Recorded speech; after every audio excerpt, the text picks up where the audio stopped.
Saudara-saudari semua, salam damai sejahtera. Hari ini kita melihat 1 Samuel pasal 19. Hari ini Pastor Joshua yang berkhotbah. Hubungan antara Daud dan Yonatan semakin jelas. Saul ingin sekali membunuh Daud.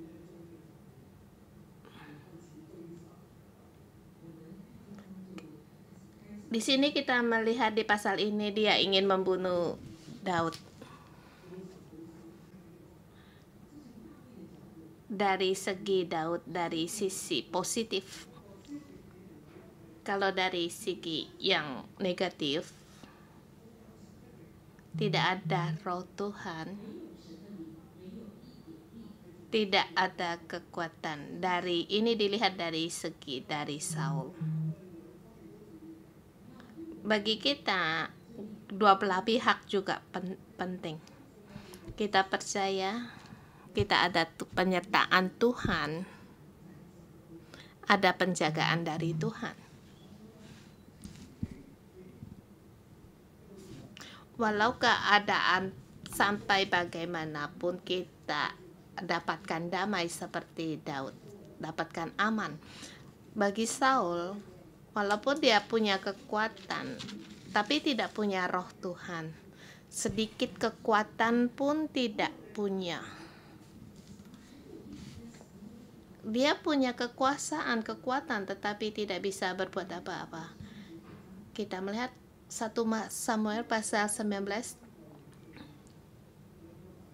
Di sini saya membagi dari subbagian 2 bagian. 4 kali dia mau dibunuh. Ayat 1 sampai dengan 17 itu subtema pertama. Saul memberi perintah untuk membunuh Daud. Dia memberitahukan untuk membunuh Daud, mengambil keputusan. Dia seorang raja. Kalau dia memerintah untuk membunuh Daud, itu harus dilaksanakan. Haleluya.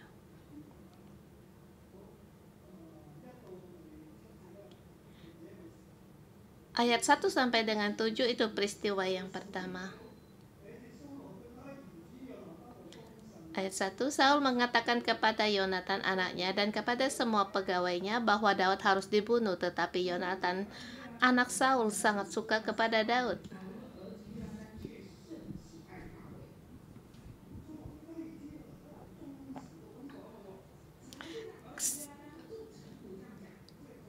Saul memberikan perintah kepada Saul dan kepada semua pegawainya, yaitu kamu harus membunuh Daud. Kamu harus membunuh Daud. Bukan hanya Saul ingin membunuh Daud, dan juga memberi perintah agar membunuh Daud. Anaknya Saul, Yonatan, sangat suka kepada Daud.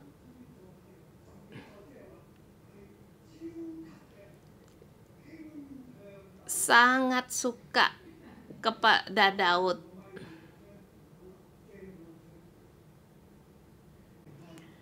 Ada penjagaan Tuhan, ada damai. Kita juga mengalami, jadi tidak perlu takut. Dan juga kalau tidak ada roh Tuhan, sedikit kekuatan pun tidak punya. Saul memberi perintah kepada anaknya dan para pegawainya agar membunuh Daud. Tetapi di tempat ini, hatinya Yonatan terhadap Daud satu perbandingan sangat besar. Anaknya ingin membunuh, sudah memberi perintah, tetapi di sini anaknya tidak setuju. dalam keadaan yang banyak. Dulu pernah kita lihat waktu dia membunuh orang Filistin, Yonatan dibangkitkan.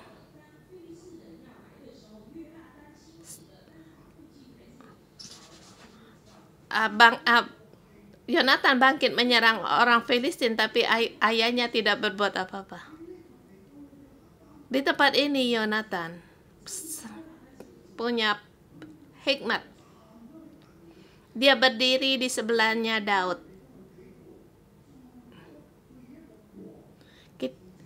Kita melihat Saul sebagai raja dan sebagai status sebagai ayah. Status sebagai ayah tidak bisa menekan Yonatan. Yonatan tidak setuju. Yonatan memberi Daud bahwa ayahku ingin berikhtiar untuk membunuh engkau. Jadi disuruhnya berhati-hati, besok pagi duduk di tempat perlindungan dan sembunyi. Tunggu aku keluar berbicara sama ayahku. Kamu sembunyi dulu dan beritahu Daud untuk sembunyi. Sekarang ayahku mau membunuhmu. Sekarang kamu bersembunyi di satu tempat perlindungan. Saya berbicara dengan ayahku. Cari tempat untuk bersembunyi terlebih dahulu. Aku berbicara terlebih dahulu dengan ayahku perihalmu, kemudian aku memberikan tahu bagaimana keadaannya kepadamu. Apakah kamu harus melarikan diri atau kembali? Setelah aku bicara, beritahukan kepada. Perintah sudah dikeluarkan dari ayahnya.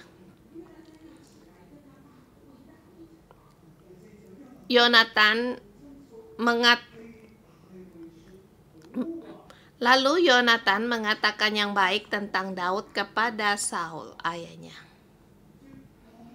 Katanya, janganlah raja berbuat dosa terhadap Daud, hambanya, sebab ia tidak berbuat dosa terhadapmu. Bukankah apa yang diperbuatnya sangat baik bagimu?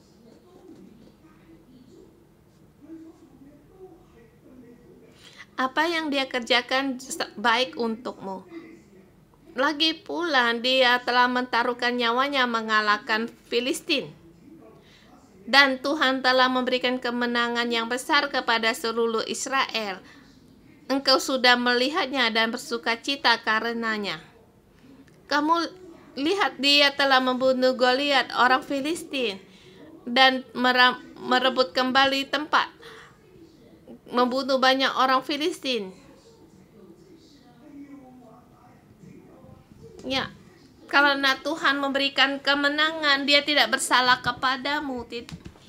Dia telah memberikan kemenangan yang besar kepada seluruh Israel. Sekarang mengapa kamu mau membunuhnya? Dengan alasan apa? Mengapa engkau hendak berbuat dosa terhadap darah orang yang tidak bersalah? Engkau berbuat demikian, Tuhan akan menghukummu. Mengapa engkau membunuh orang yang dipakai Tuhan dan tidak berdosa kepadamu? Mengapa kamu hendak berbuat dosa kepada orang yang tidak bersalah dan berdosa pada Tuhan? Kamu melawan Tuhan. Saul mendengarkan perkataan Yonatan dan bersumpah, demi Tuhan yang hidup, ia tidak akan dibunuh. Saul ingin sekali membunuh Daud, tetapi karena perkataan Yonatan dilemahkan. Ditundukkan oleh perkataan Yonatan. Lalu Yonatan memanggil Daud, dan Yonatan memberitahukan kepada perkataan Yonatan membawa Daud kepada Saul, dan ia bekerja padanya seperti dahulu. Kita melihat Yonatan begitu berhikmat dan membawa hasil yang baik. Ayat 1 sampai dengan 8 itu peristiwa yang pertama. Kemudian ketika di ayat ke-8, ketika perang pecahlah pula, maka majulah Daud dan berperang melawan orang Filistin. Ia menimbulkan kekalahan besar di atas mereka sehingga mereka melarikan diri daripada depannya.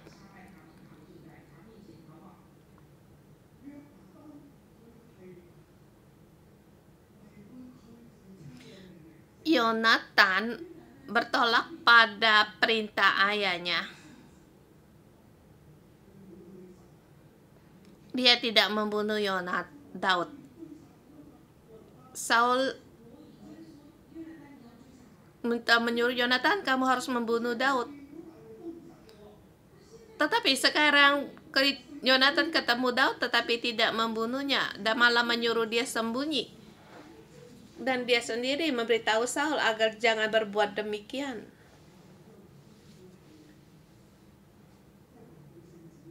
Sesungguhnya Yonatan melanggar perintah raja. Dia tidak berdiri di posisi ayahnya. Karena ayahnya berkata,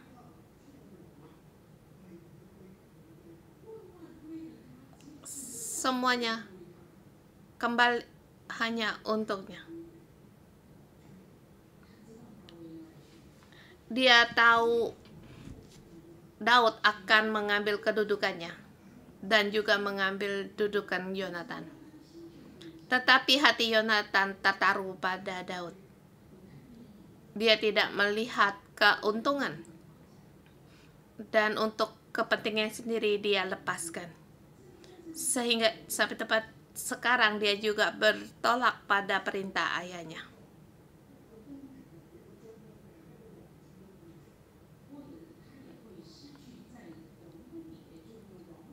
Dan juga dia sebagai pangeran, sebagai kepala pasukan di istana. Tetap ayahnya sebagai raja, tetapi ia tidak berbuat demikian. Di sini kita bisa mengambil hikmat. Kalau posisimu dimasukkan sebagai posisinya Yonatan, apa yang kita lakukan? Lihat keadaan yang sekarang, apa yang harus kita lakukan, batas kita sampai di mana. Ya, memang kita harus bertanggung jawab. Tapi Yonatan bisa melewati segala keuntungan kepentingannya sendiri. Batas garis kita yaitu mendengar Tuhan. Di tempat ini ya, Tuhan mendengar dan mengikuti Tuhan. Dia mengikuti Tuhan, dia bersalah pada ayahnya. Dia bertolak pada ayahnya. Dia berdiri di sebelahnya Tuhan dan melepaskan keuntungan bagi dirinya sendiri. Saudara semua, kebenaran Tuhan demikian juga berbicara kepada kita. Kita mendengar Tuhan atau mendengar orang. Siapapun orang itu, baik dia ayah atau raja. Yonatan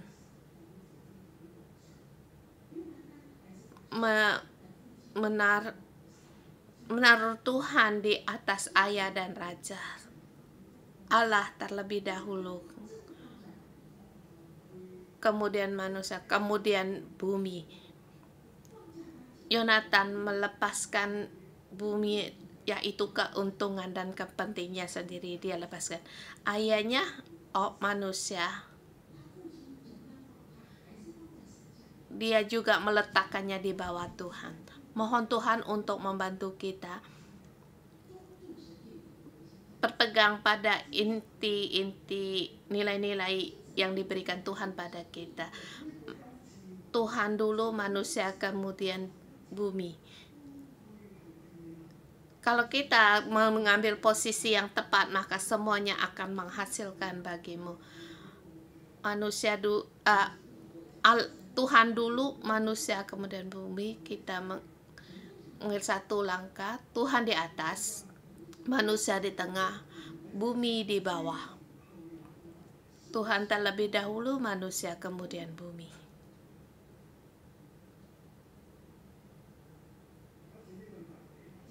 Kali seumpama ini bumi, Tuhan di atas. Tuhan dahulu manusia dan bumi. Kalau bumi ditaruhkan di bumi ditaruhkan di atas, maka bumi terlebih dahulu, kemudian manusia, kemudian Tuhan. Tuhan di posisi yang bawah. Menjadi apa? Bumi menjadi di atas kepalamu, menjadi kemudian manusia. Tuhan yang Maha Pengasih, Dia Allah yang menciptakan. Kamu injak Dia di bawah. Kamu tidak mau Tuhan. Kamu letakkan di bawahnya. Keuntungan lebih penting bagimu bumi yang kamu taruh di atas. Harusnya kamu memelihara bumi, tetapi bumi sekarang yang menguasai kamu.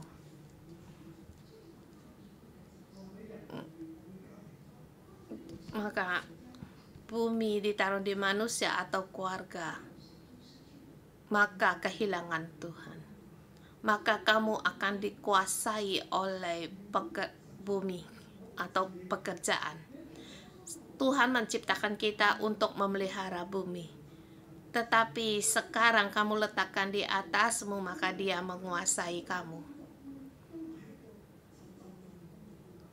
Hari ini dengan prinsip pekerjaan, kerja demikian juga seperti mendapat kutukan, jadi dikuasai oleh pekerjaan. Maka kita hari holiday menjadi holiday. Mengapa menjadi demikian? Karena kita merasa pekerjaan yang berat. Jadi hari libur bukan menjadi hari kudus. Jadi hari Sabatnya Tuhan, hari kudusnya Tuhan menjadi hari libur. Kita mohon Tuhan untuk membantu kita. Manusia taruh di kedua, pekerjaan yang ketiga, Allah yang pertama. Kalau demikian, maka apa yang kamu kerjakan akan mendapatkan kelancaran. Kita melihat terus ayat 9 sampai 17.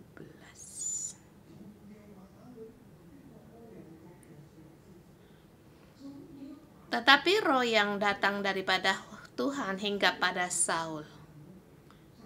Ketika ia duduk di rumah dengan tombaknya di tangannya dan Daud sedang main kecapi. Kembali lagi menerangkan peristiwa yang pertama. Daud kembali ke istana. Setelah Yonatan berbicara tentang yang baik tentang Daud, dia kembali kepada ayahnya. Daud main kecapi pada saat Saul sakit kepala. Di saat main kecapi,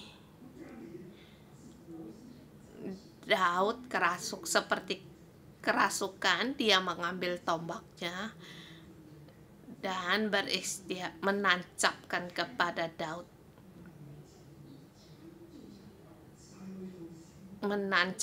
Kepada Daud ke dinding dengan tombaknya, tetapi Daud mengelakkan tikaman Saul sehingga mengenai dinding tombak itu, kemudian Daud melarikan diri.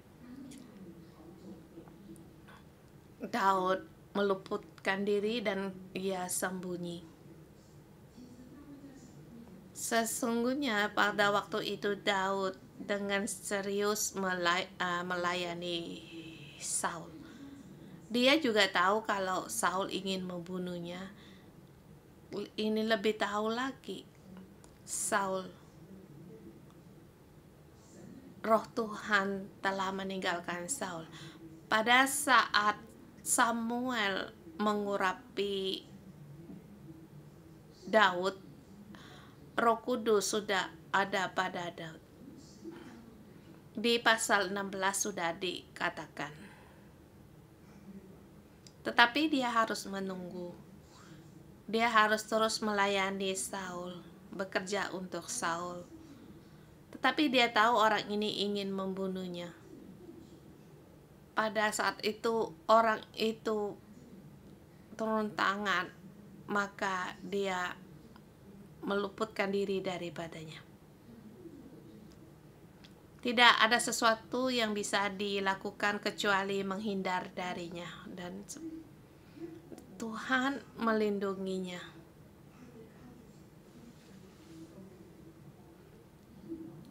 Seorang raja ingin membunuh Daud, tetapi itu dia mengandalkan Daud, mengandalkan Tuhan, dia mendapat aman.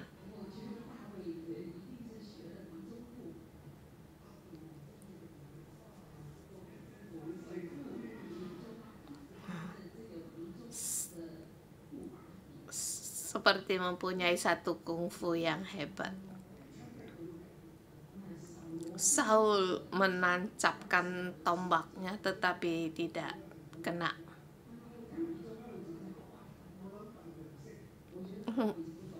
Saya pikir Daud juga tidak bisa seperti punya kungfu, tetapi karena Tuhan melindunginya. Amin.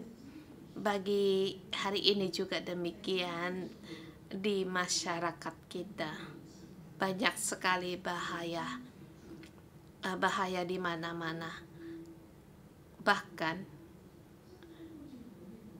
di dalam kekacauan atau demokrasi ini bahaya di mana-mana. Kita tidak mempunyai kungfu atau pelindungan yang lain atau teknik yang lain, tetapi hanya kita yakin hanya Tuhan, karena kita ada pelindungan Tuhan.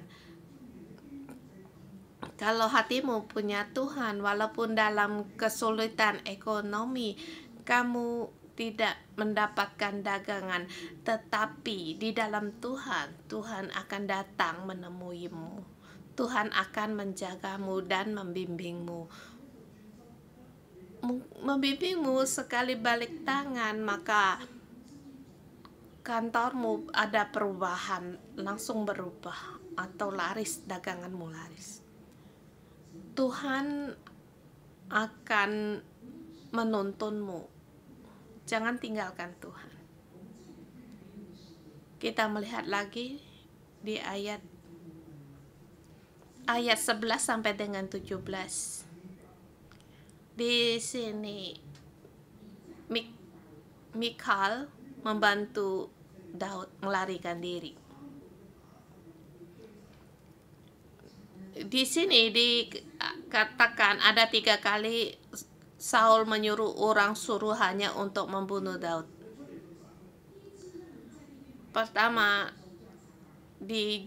dikatakan jika engkau tidak dapat melupakan diri, besok engkau akan dibunuh. Kemudian di situ Saul menyuruh orang ke rumahnya Daud untuk mengamat-ngamatinya. Pertama, membunuhnya tidak berhasil. Kemudian Michal, istrinya baru menikah.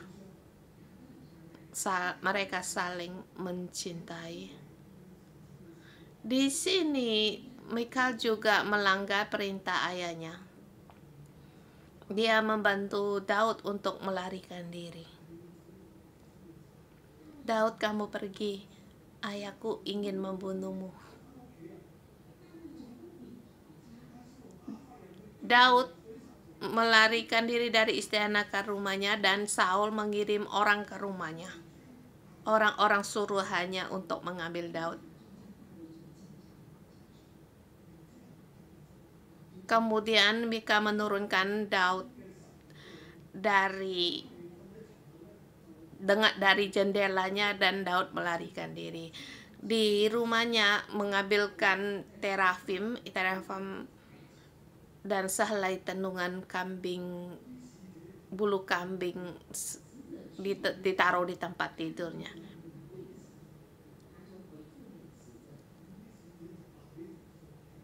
Di sini para orang suruh-suruhan Saul memberitahu kepada Saul. Di ayat 15, Saul mengirim lagi suruhannya untuk melihat Daud dan katanya, bawalah dia ke tempat tidur itu kemari supaya ia dibunuh. Pada saat suruhannya kembali, tampaklah ada terafim di tempat tidurnya, dan Daud berkata, mengapa engkau menipu aku dan engkau melepaskan musuhku sehingga ia luput? Tetapi jawab anaknya Mikal, ia berkata kepadaku, biarlah pergi, apa perlunya aku membunuh engkau. Ini putrinya melanggar perintah ayahnya juga.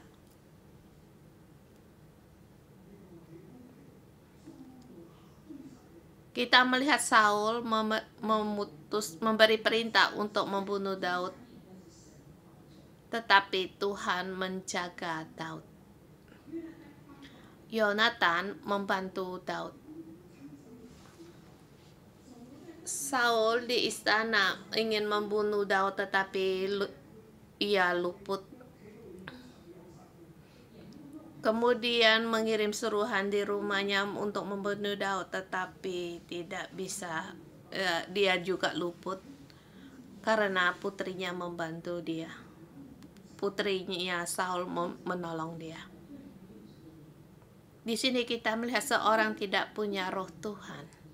Apa yang dikerjakan tidak berhasil. Kita pun ada Tuhan, apa yang kita kerjakan berhasil. Di sini kita melihat Daud tidak berbuat apa-apa, tetapi dia aman.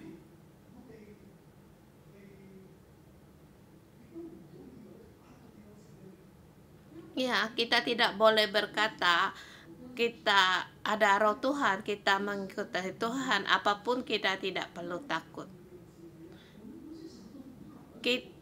Kita semua tidak perlu tahu, tetapi kita punya hikmat.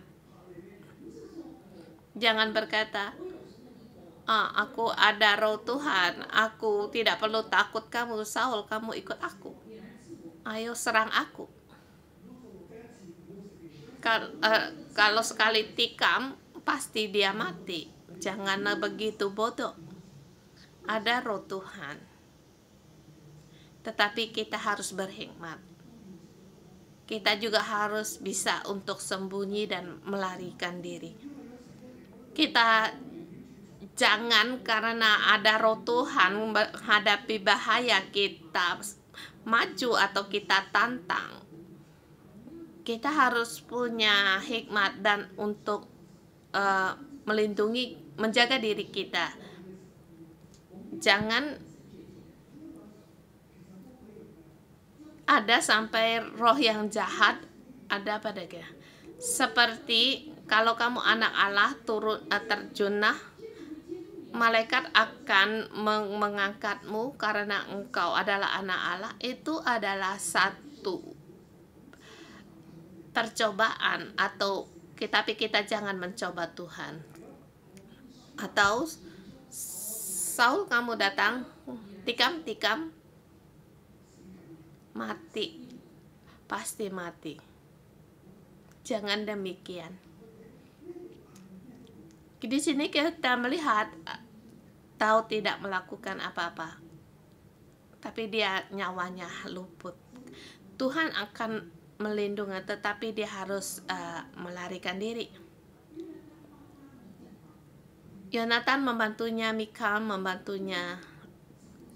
Dia harus melarikan diri dan meluputkan diri. Saul ingin membunuhnya, tetapi tidak bisa. Kita melihat Daud melarikan diri di ayat 18 sampai dengan 24, subtema kedua.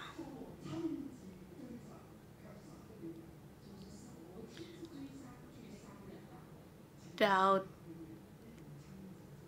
di situ Daud sendiri yang ingin membunuh Daud, tetap di awalnya dia menyuruh suruhan, tetapi akhirnya dia sendiri untuk turun tangan.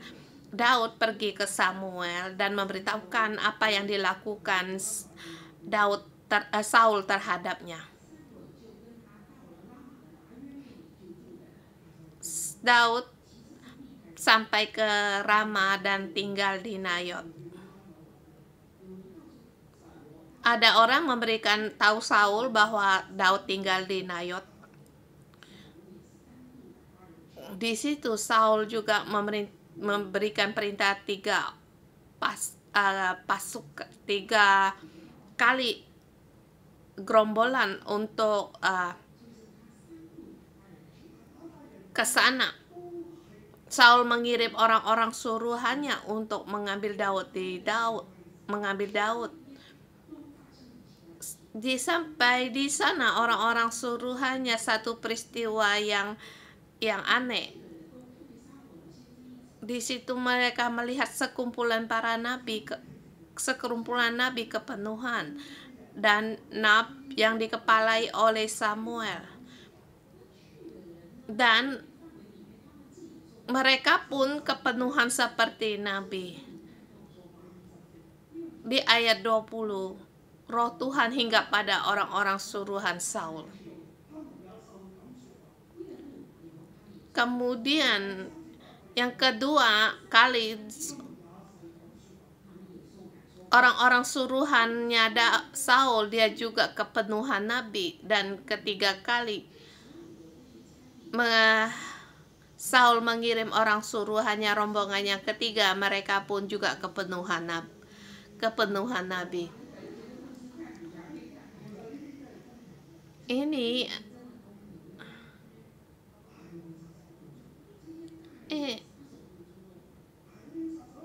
membawa para pembunuh pada saat mereka ingin turun tangan sampai di tempat itu, Roh Kudus mereka kepenuhan akan Roh Tuhan sehingga senjata juga tidak bisa dipakai. Mereka tidak bisa mengendalikan diri, mereka kepenuhan seperti nabi. Rombongan pertama, rombongan kedua, rombongan ketiga juga demikian. Akhir semua sampai di sana, mereka semua kepenuhan seperti nabi. Roh Allah hinggap pada orang-orang suruhan Saul.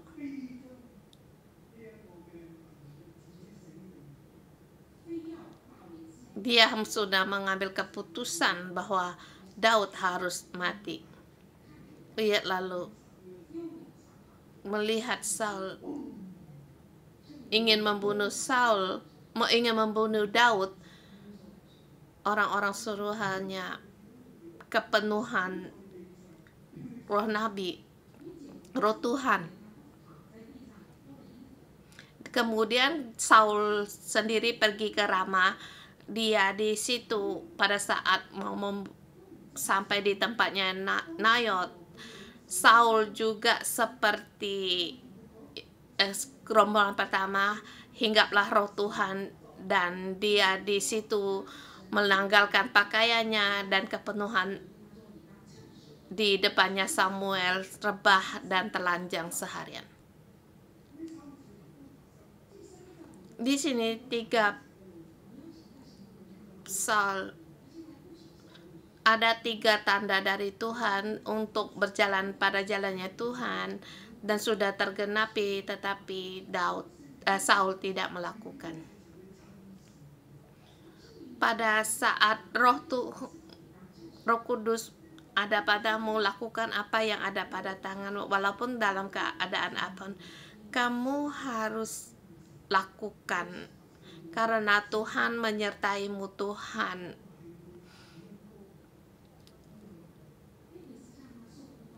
pada saat itu Saul penuh pengurapan dengan Tuhan. Sekarang dia di sini mau menumpahkan darah orang tidak bersalah.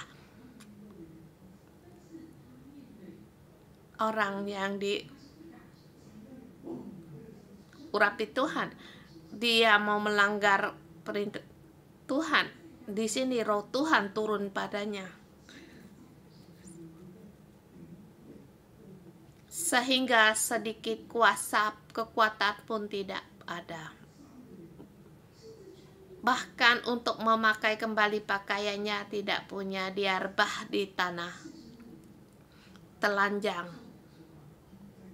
Dia di situ berbicara seperti kenabian, tidak bisa mengendalikan diri. Dia ingin membunuh Daud. Dalam hatinya ingin membunuh Daud, tetapi tidak punya kekuatan sedikit pun. Karena ada roh Tuhan, dia tidak bisa untuk membunuh Daud.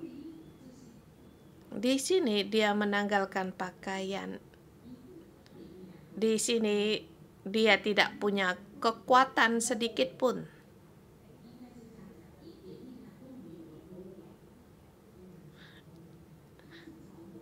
Dia boleh dikatakan di sini dia tidak punya kekuatan, dia kerasukan. Boleh dikatakan dia kerasukan.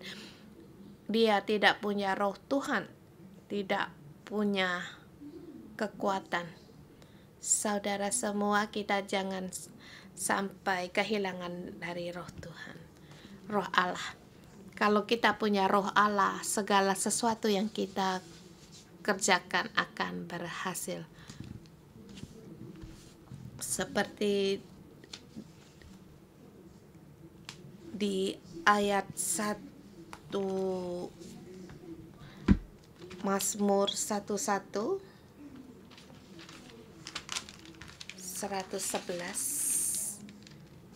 bersyukurlah kepada Tuhan segenap hati dengan lingkungan dan benar.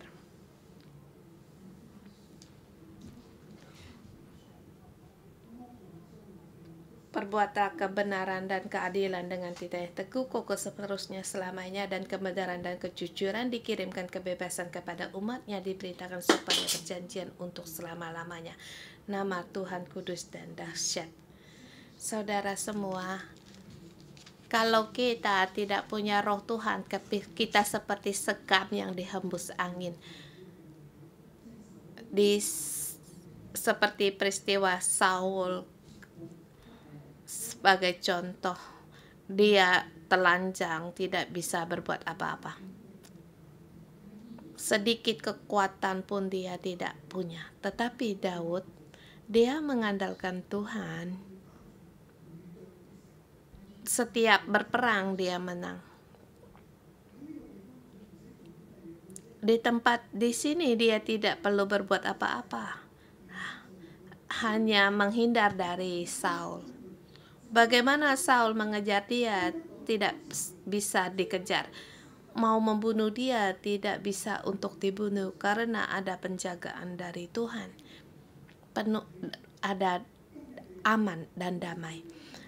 Di hari ini bagi kita, kita jangan kehilangan roh Allah. Di dalam hari penuh kesusahan, kita lebih lagi perlu akan roh Tuhan dan mengandalkan Dia. Kalau kita mengandalkan sendiri, maka kita akan sengsara. Kita tidak punya kekuatan. Kamu punya uang, tanganmu punya kekuatan, tetapi kamu tidak bisa berbuat apa-apa. Tapi kita sepertinya tidak mempunyai apa-apa seperti Daud. Tetapi kita punya Tuhan. Kita punya pelindungan. Kita bisa berjalan dengan berhasil. Amin. Lancar dan berhasil. Mohon Tuhan untuk membantu kita. Amin.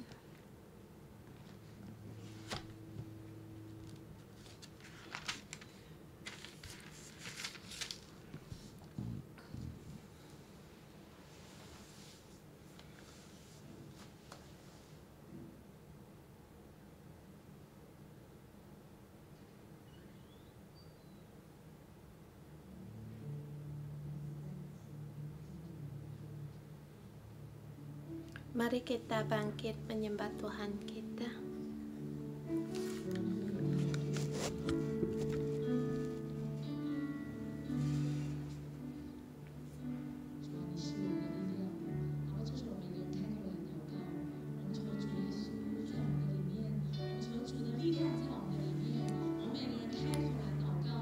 Mari kita berdoa, mohon kekuatan Tuhan ada pada kita.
Tuhan, kemuliaan-Mu hari saat ini ada pada kami setiap orang, agar kami bisa belajar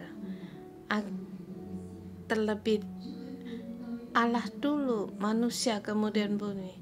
Pada saat menghadapi segala masalah, tidak untuk mengelak.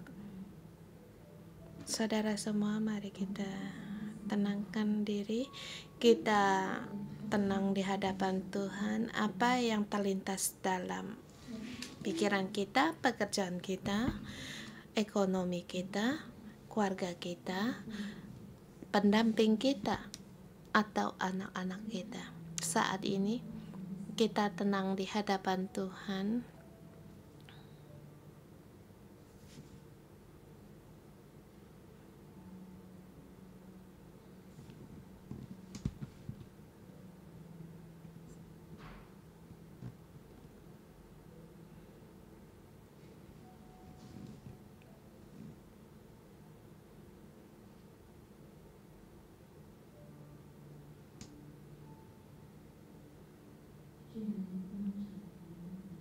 Tuhan, Engkau membantu kami setiap orang. Kami tidak meletakkan Engkau di atas kami. Kami tidak berpegang pada Engkau adalah batas garis dari kami. Kami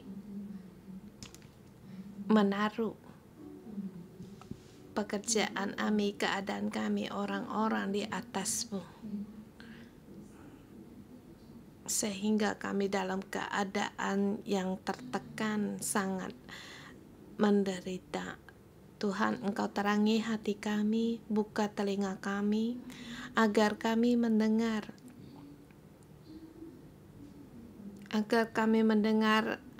pengajaran di hari ini masuk di dalam hati kami. Walau keadaan pun bagaimanapun, kami berpegang padamu. Engkau adalah senter bagi kami. Tuhan, kami berpegang padamu. Kami mengikutimu. Saudara semua, mari kita bersama berdoa. Kita mohon pada Tuhan dan mengaku pada Tuhan. Adakah kita lebih mengutamakan segala sesuatu lebih daripada Tuhan dalam hidup kita? Kita serahkan semuanya itu kepada Tuhan.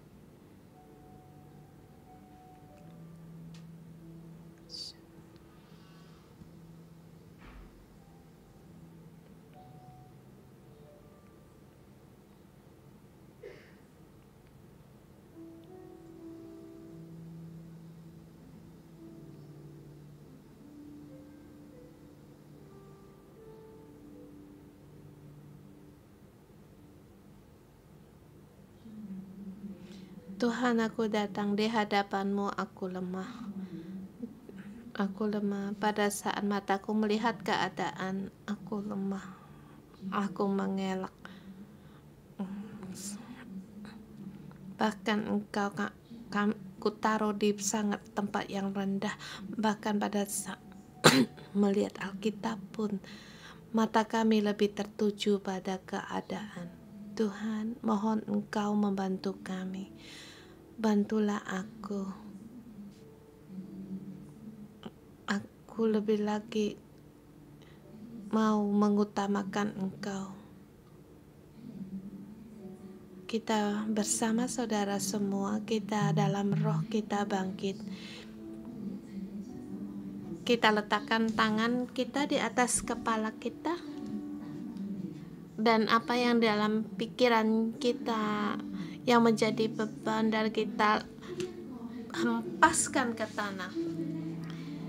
Setiap apa yang masalah-masalah yang menekan engkau, yang menekan saudara semua, dengan iman ambil langkah profetik ini, hempaskan ke tanah. Dan dengan iman kamu lihat Alkitab-Mu dan bicara, Tuhan, aku mau mendengar firman-Mu. Tuhan dulu, manusia kemudian bumi. Mohon Tuhan untuk membantu. Dan kita deklarasikan, Tuhan, aku hanya mau mengikutimu. Dalam keadaan apapun aku belajar seperti Daud, belajar seperti Yonatan untuk mengikutimu, mengikuti dalam langkahmu. Tuhan, kami perlu akan Engkau. Kami setiap orang perlu akan Engkau. Apalagi di pagi ini kami berdoa untuk saudara-saudari kami. Seperti keadaan Daud melarikan diri. Mungkin di saudara semua sekarang kamu dalam pelarian, atau dalammu sekarang dalam tekanan ekonomi atau ekonomi waktu mengembala atau pekerjaan pelayananmu. Saudara semua, kami ingin melayanimu. Kami berdoa untukmu. Hidupmu seperti Daud dalam pelarian, tidak tahu harus kemana. Saudara semua, kami berdoa untukmu. Bagi staf gereja, para pelajar, saudara semua, kami ingin berdoa untukmu. Yang di tempat silakan untuk maju ke depan. Saudara semua yang di online, kita letakkan tangan di dada kita. Kita seperti Daud, kita perlu bantuan Tuhan dan hikmat dari Tuhan. Mau Roh Kudus, perlu Roh Kudus untuk membimbing kita.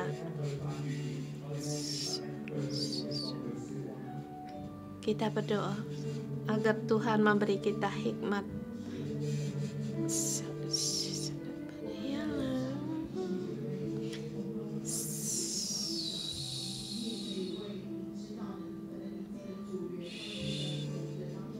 Bagi ketua sel, para pelajar, atau kalian semua, kalau tahu ada teman atau saudara kita dalam keadaan ini, silakan dalam kesusahan kita, dalam roh kita berdoa untuk mereka. Kita percaya saat kita berdoa, roh Tuhan ada pada kita semua dan setiap orang.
Roh Kudus, kami berterima kasih. Roh Kudus, kami memanggilmu. Roh Kudus, kami menunggumu. Bapa, Allah Bapa, kami berdiri di hadapanmu, bahkan di online, bagi saudara-saudari kami yang memerlukan datang di tahtamu, di hadapanmu. Bapa, Engkau tahu keadaan kami, penderitaan kami,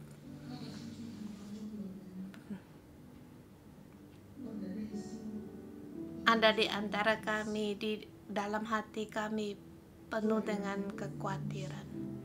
Tuhan, kami berkata kepadamu, Tuhan, aku mengasihimu, tetapi aku sudah tidak sanggup. Yesus, aku percaya padamu. Mohon Engkau untuk mengasihaniku. Aku sungguh sudah tidak sanggup untuk berjalan lagi. Aku tidak bisa lagi untuk mengasihi lagi. Bahkan di antara kami, hidup pun ingin berserah. Ya, Bapa, Engkau adalah Allah Bapa.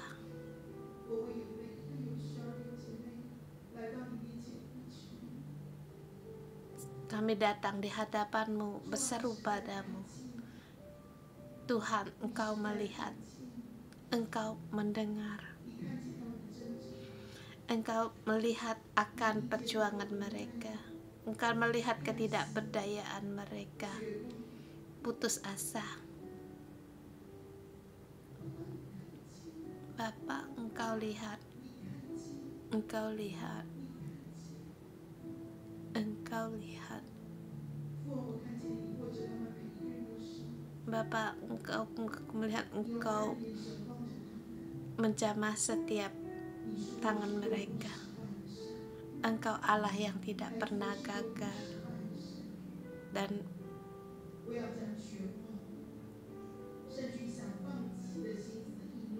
bahkan aku mengambil segala keputusasaanmu, aku serahmu, dan memberikan sukacita, harapan, kekuatan kembali diberikan kepadamu. Anakku, mataku tidak lepas darimu. Saudara, di dalam pemberontakanmu, pertarungan, Tuhan berkata, aku selalu ada.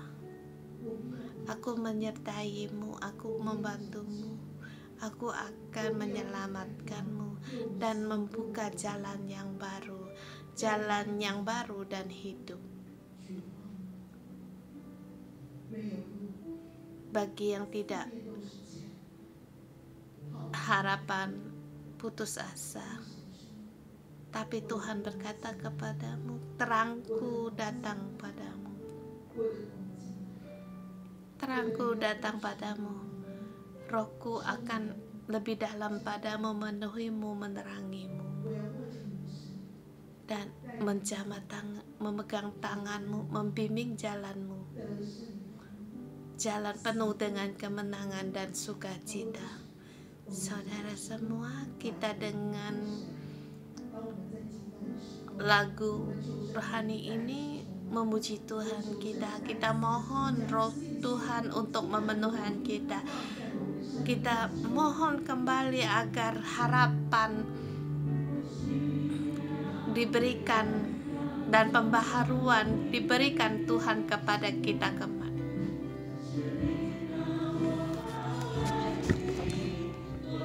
Mohon roh Tuhan untuk memenuhi kita kembali.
Saudara-saudari semua, Daud dikejar oleh Saul. Saul dulu dia diurapi, sekarang dia kehilangan. Dia dulu pernah dipenuhi oleh Roh Kudus, sekarang dia tidak lagi mempunyai Roh Kudus. Daud mempunyai Roh Tuhan. Di antara mereka berdua kita melihat tidak ada pengurapan yang dulu punya pengurapan, sekarang dikejar untuk dibunuh. Dalam keadaan sekarang susah, lawanmu sangat kuat, tetapi kamu ada Roh Tuhan. Kamu tidak perlu takut. Bahkan keadaan semakin sulit akan membawa berkat yang lebih besar bagimu.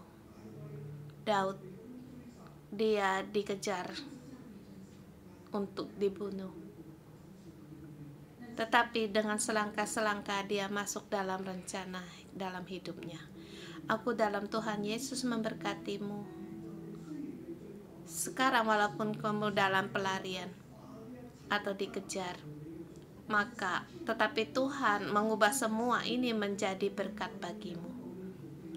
Sekarang saatnya engkau bersabar dan melari sembunyi, menjaga hati, menjaga tanganmu, jangan hilang pengurapan, jangan kehilangan Roh Kudus.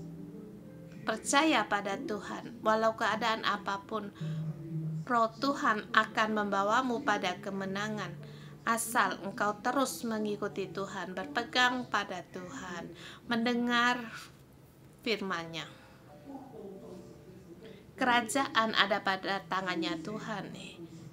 Hidup dan mati adalah di tangan Tuhan. Kita serahkan semua ini kepada Tuhan. Tuhan mau menjagamu. Bahkan di dalam proses ini, semakin mengalami Tuhan dan mengandalkan Tuhan, sehingga masa depanmu Tuhan memakaimu untuk melakukan segala sesuatu. Memberkatimu, berkati gereja, agar setiap saudara-saudari semua, baik di tempat ini atau yang di online, kita semakin berhasil. Berkati apa yang kamu kerjakan dengan berhasil dan lancar, seperti pohon yang yang tumbuh di aliran tepi sungai pada musimnya berbuah, dan memberkati menjadi orang yang diberkati. Ada Roh Tuhan penuh dengan ada kemuliaan Tuhan. Mohon Tuhan untuk menjagamu, memeliharamu. Dalam nama Tuhan Yesus memberkatimu. Amin. Kita ketemu lagi besok.